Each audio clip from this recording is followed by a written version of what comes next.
Alam mo ba na may mga lola sa eskolta na nagbabala? Huwag kang magtitingin sa lumang bangko kapag hating gabi, lalo na kung may nakikita kang mga taong nakasuot ng damit ng mga Kastila.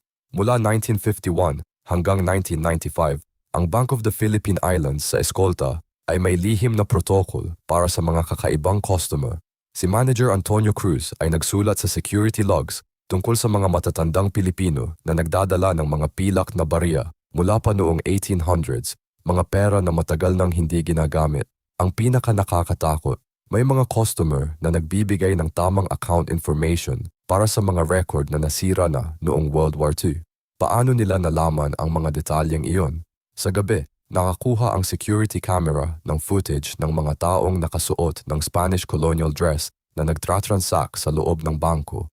Kahit sarado na ito, noong nirenovate nila ang vault, natagpuan nila ang mga Spanish colonial safe deposit boxes na hindi pa nabibuksan na naglalaman ng mga bagay na eksaktong tumugma sa mga claim ng mga mysterious customers. Kaya nga sinasabi ng mga lola, respeto lang sa mga dating may-ari.